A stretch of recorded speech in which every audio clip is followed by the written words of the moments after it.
it out here. This is a beautiful place. I was running with Judy Clark, who specializes in the design and construction of sneakers. Well, would you like to learn a little bit more about an athletic shoe? Great. Sure. Why don't I take you to our sport research lab? Great, let's Okay. go.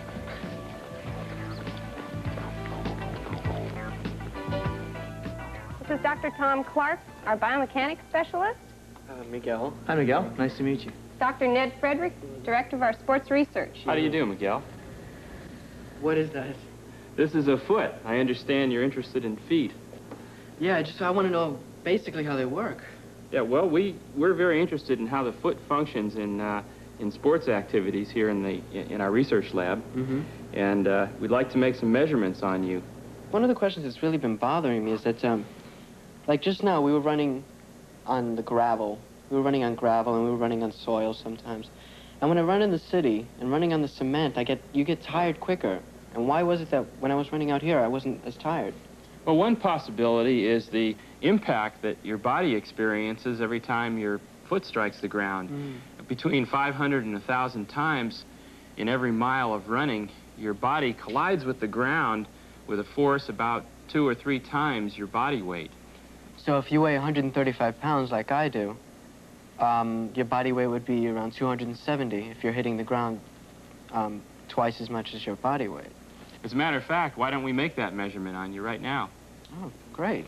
Well, what we'd like you to do is to come down this runway at your normal running pace, and you'll run across this force platform as we film you with our high-speed cameras.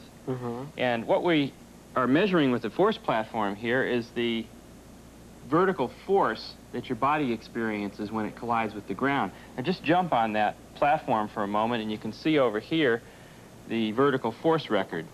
Now the force is being recorded by the platform and sent into our computer, and we keep a record of the So that's why this goes up and down. It's measuring the force of your hitting it. Exactly, yeah.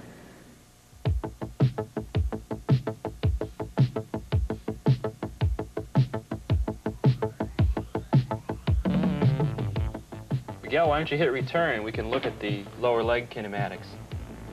This shows you how the foot and lower leg move during running, and you'll see here the contact of the heel with the ground and then the foot being planted. That was the thing when I ran and touched that steel plate. Exactly, right. So it took me, say, 0.3½ seconds to touch it and get off it. That's right. That's the time your foot was in contact with the ground. And that first peak occurs mainly under the heel, and that is your whole foot isn't quite in contact with the force platform yet. And then we have a second peak here in the force that's about 2½ times your body weight that occurs mainly under the ball of the foot, because at this point your heel has started to come off the ground. And when the heel comes off the ground, you put down more weight. That's right, to push yourself up off the ground and rise up off the ground and into another step.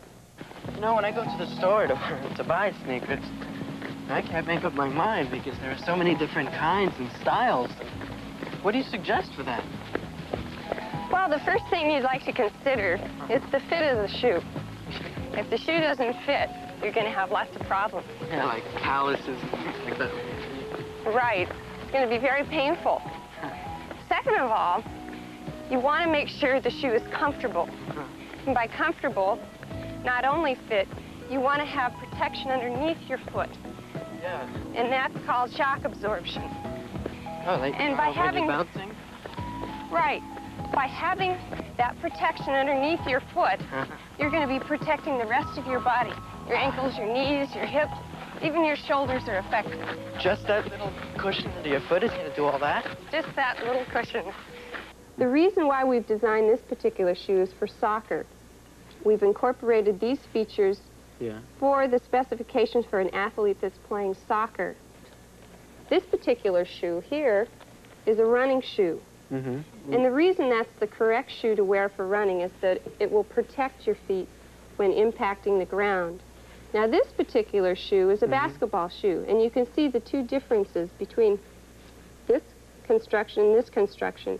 You can feel this sole, and there isn't much cushioning here, is there? No, but there's a lot here. I I know you can't talk to me, so you can just nod your head yes or no if I ask you a question.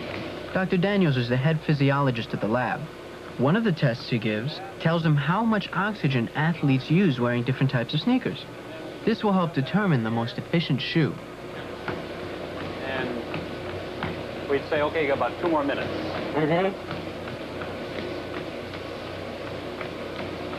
Still pretty comfortable? Okay.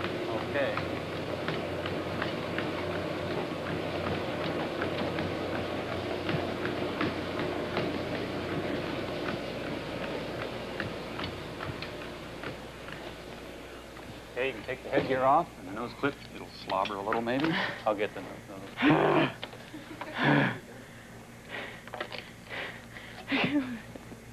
It's my hair. It's 2 minutes worth of it anyway. We measure it in liters. You can measure it in gallons or quarts or whatever you want, but this apparatus gives us the volume in liters of air.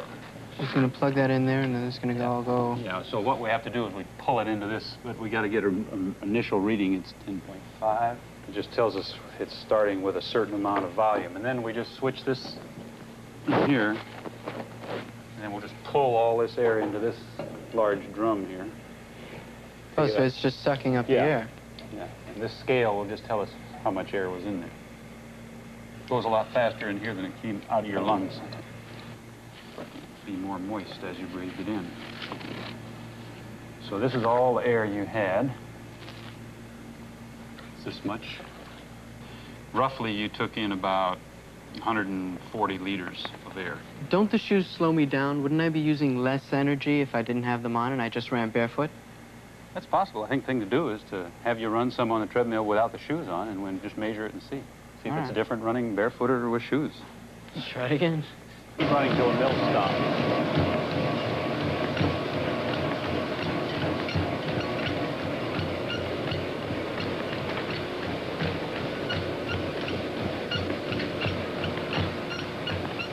It's really just about the same in terms of the volume of air.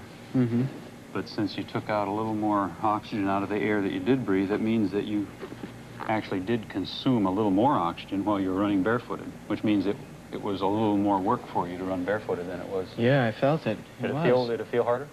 It did. It felt harder. Why was it such a workout for my feet to be without shoes when I was running?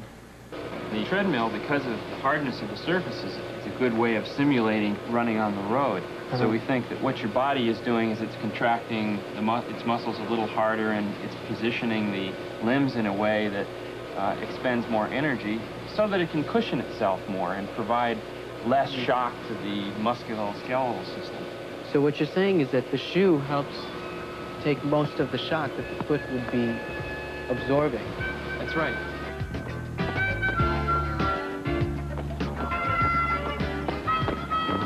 Every time my feet hit the ground, I was reminded of how nice it felt to have a cushion between the road and me.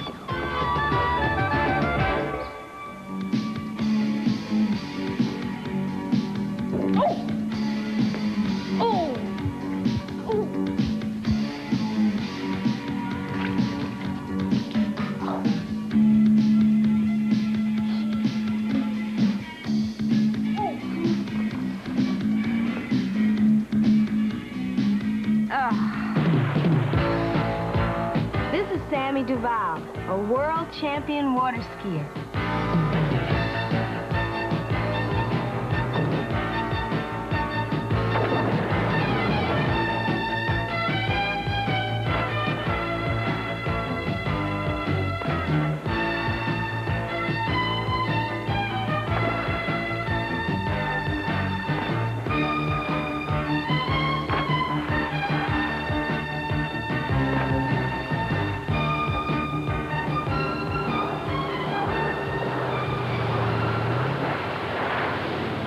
But water skiing can be hazardous, even for a champion. Did you injure your knee from all the ski jumping you do? Yes, but it just wasn't from one day I went out on one jump and hurt it.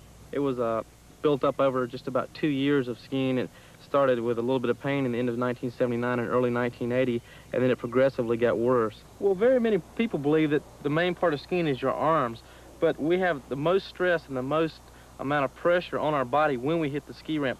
So actually what we want is our arms slightly in and our knees bent and our back is up. All the strength and weight comes up through your legs and into your lower back. So what the idea is, we come into the jump, your knees are actually bending against the water and you're actually leaning away from the boat. So your shoulders actually twisted away and 90% of the pressure is on your right foot.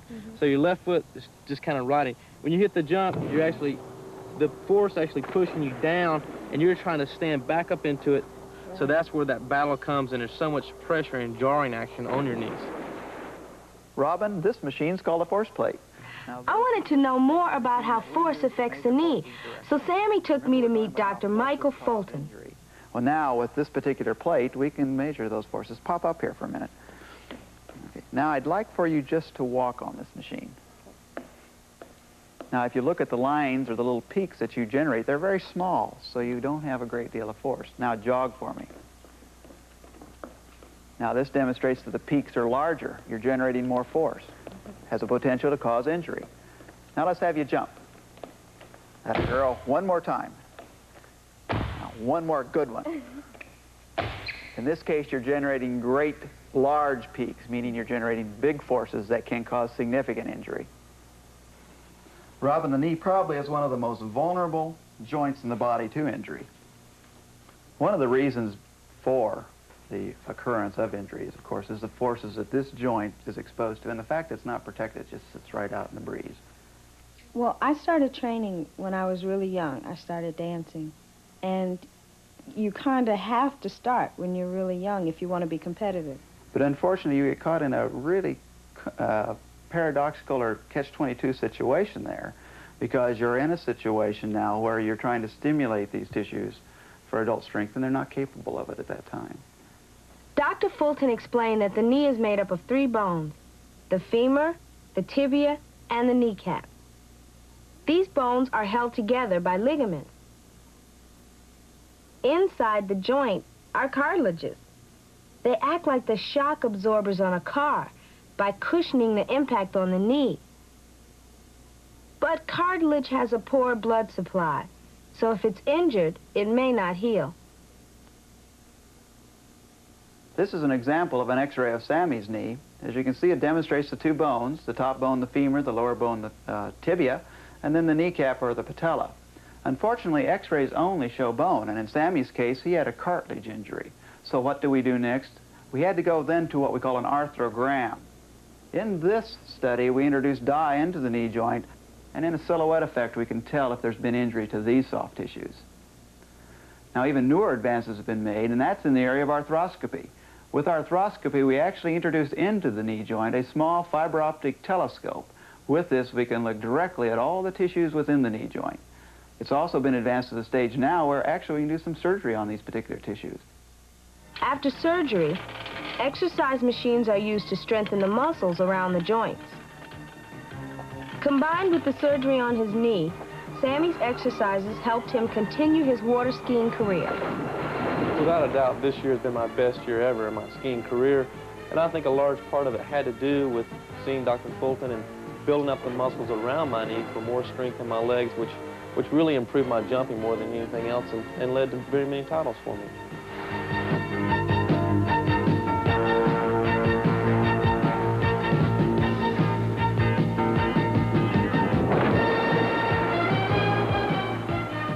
You think you can teach me how to ski in a short time? Well, do you know how to swim? Sure. Then we'll take care of it. You can ski. Okay, come on. Let's go do it. You sure you know how to swim? Yeah, you can swim. Positive.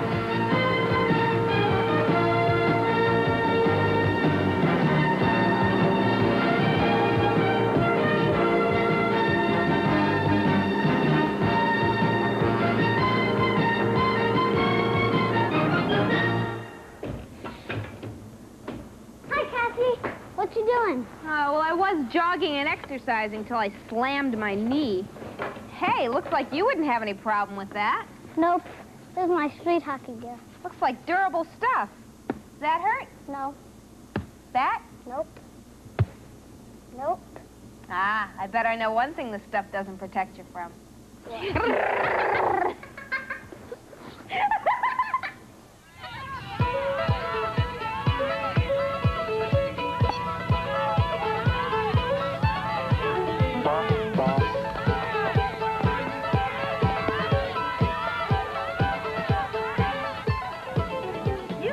off here. Why not? You need a helmet. Well, what do I need that helmet for? Protection. From what? The ball. Okay. All right, I'm ready then.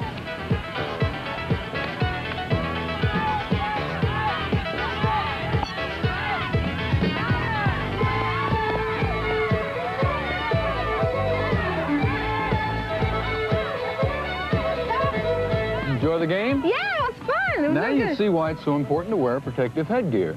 Would you like to see more about it? Okay. Okay.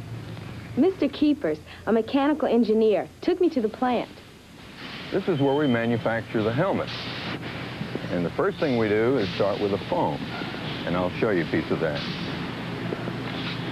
This is it? That's the foam that we put inside the baseball helmet. Ow. That's hard? Yes. Well, it's got to be hard because it's so thin and it has to absorb a lot of energy from the baseball. It's kind of spongy, like if you press your fingers in it, it leaves a dent. Right, that's slow recovery. We want it to absorb the energy of the baseball impact, and we want it to cushion the head so that you won't get hurt.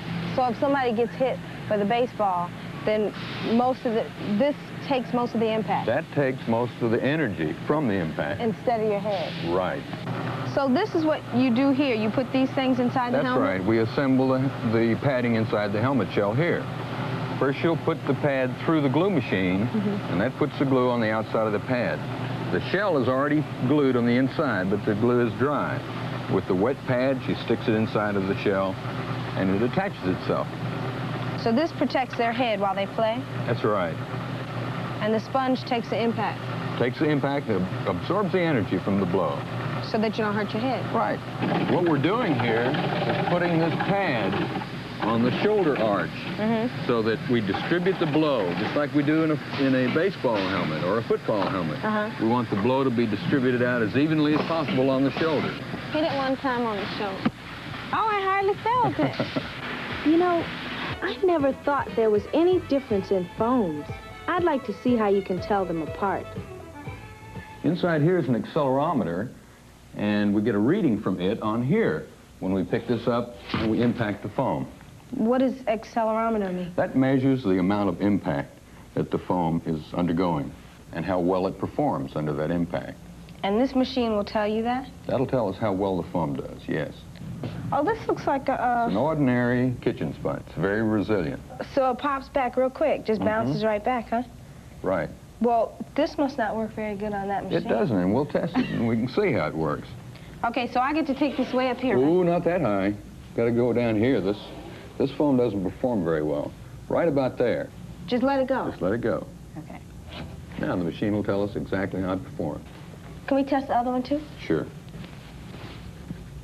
Okay, wait. I'm supposed to drop it down here. No, this is a whole lot better. You can drop it from up there. From right here? Right. Go ahead and drop it. Now, you see? All right, Robin, the first curve here is the disc sponge. You see how high and steep that is? That didn't manage the energy very well. This second curve is the other foam, and it managed the energy very well. You see how low and sloping it is? It absorbed that energy gradually, and it managed it very well. So that's the one you would use? That's the one that we want to use right there. You can hit it just that hard, and it won't hurt. Didn't hurt. That's right. Well, what would happen if I use this sponge? Well, that's sort of the resilient type. And what that does, you see how bouncy that is? Oh, yeah, it's kind of bouncy. Right. The foam absorbs the blow, but then it gives it right back to you. And my hand bounced back. We put this in a helmet. When you got hit, your head bounced right back again. Oh, so if you had this in your helmet, your head You'd would be bouncing back and forth. What we've done here, Robin, is make up a helmet out of the foam that we just got through testing. And now we'll put it on a head form with the same kind of accelerometer on the inside, and we'll fire a ball at it and see how well it works in the form of a helmet. Well, then what do you do after you get this set up like this? We load the ball into a gun, and we fire it at the helmet. What kind of gun? This gun right here. This is a gun? Right, that's an air gun. It fires baseballs at a high velocity, and they impact the helmet, and then we test the entire helmet, the shell, and the foam, to see just how well they did. Just click it right now? Yeah. Okay. Now we'll get the final answer. The helmet moved, huh? Sure, it was impacted. And it moved back. The ball hit it and made it move back like Right, that? and acceleration went through here into our instrument. We'll see what that did. This pulse is short because the velocity is high, but what we're mainly interested in is the height of the impulse, and it's still very low. That's the important thing. No. Anytime you want. Damn. How'd it do? We'll see. Let's go. Okay, here's the first helmet. The impulse is short and low.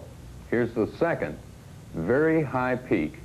The impulse time is about the same, but look how this did not manage the energy put into the helmet.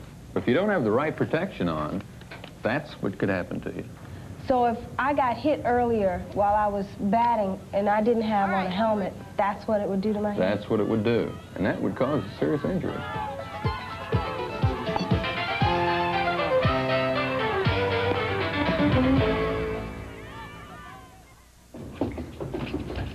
Hey, wanna go out and play some ball?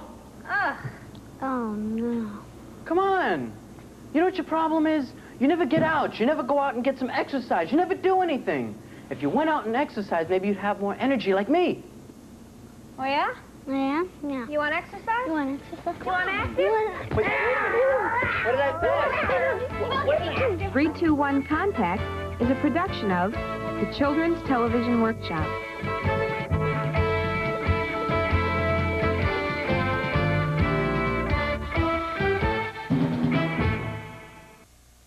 For a 321 Contact Teacher's Guide, write CTW, 2712 Millwood Avenue, Columbia, South Carolina, 29250. This is PBS.